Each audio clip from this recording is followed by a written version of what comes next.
Have you ever wondered why siblings can grow up in the same house with the same parents, yet one becomes the responsible one, another disappears into the background, another acts out, and another becomes the family comedian? If they had the same parents and lived in the same house, why did they turn out so differently? The answer is something that family therapists have understood for decades.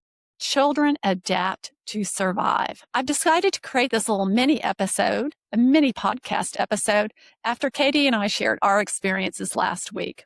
I hope that you'll find this helpful. Families rarely sit down and decide who is going to play which role. Instead, children unconsciously adapt to whatever the family needs.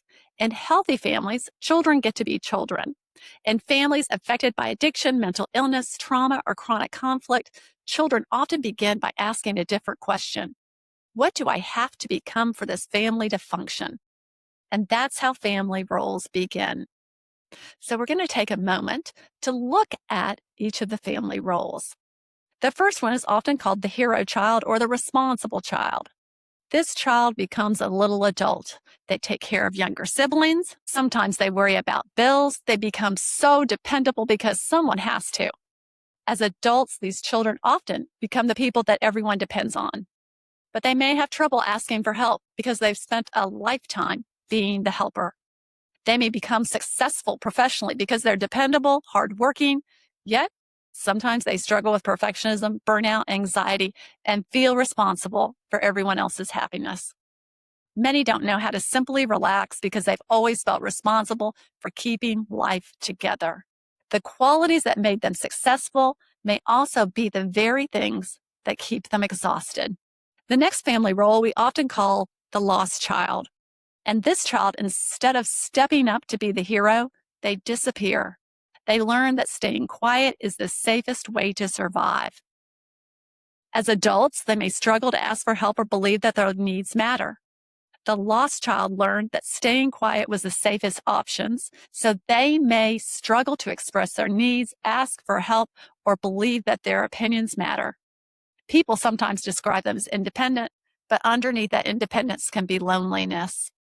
Many learned early that if they didn't need anything, they couldn't be disappointed. Being independent isn't always the same as feeling connected.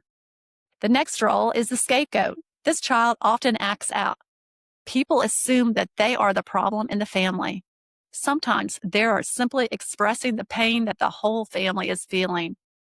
As adults, they may continue to challenge authority, expect rejection, or assume that people won't understand them. Some continue acting out. Others become passionate advocates for fairness because they understand what it's like to be misunderstood. The very child everyone blamed may have been expressing the pain the whole family was carrying. Sometimes the child labeled the problem was actually the one revealing the family's problems. The next role is sometimes called the baby of the family or the mascot. Humor becomes their protection. If everyone is laughing, maybe they aren't fighting. Many comedians and entertainers grew up learning how to make everyone else feel better. But they may struggle to let people see when they're hurting. Many become so good at making everyone else feel better that they forgot how to seek comfort for themselves. Sometimes the happiest looking person is covering a whole lot of internal pain. Now, I want you to keep in mind, these roles help children survive, but surviving isn't the same as living. The wonderful thing about recovery is that these roles can change. The responsible child can learn to receive help. The lost child can find a voice. The scapegoat can discover that they were never actually the problem. The mascot can learn that they don't always have to make everyone else laugh. Now, healing doesn't erase our past, but it does give us permission to write a different future. If any of these roles sound familiar, remember this. The role you learned as a child is not your identity. It was an adaptation. Understanding that may be one of the most important first steps towards healing. If you'd like to learn more, my daughter and I recently talked about family roles from both perspectives. Mine as a recovering parent and a social worker, and hers as the adult child from a family of addiction. If you found this video helpful, please like, subscribe, and share it with someone who may finally understand why siblings from the same family often carry very different stories. Until next week, thank you for joining me, and I hope you have a great day.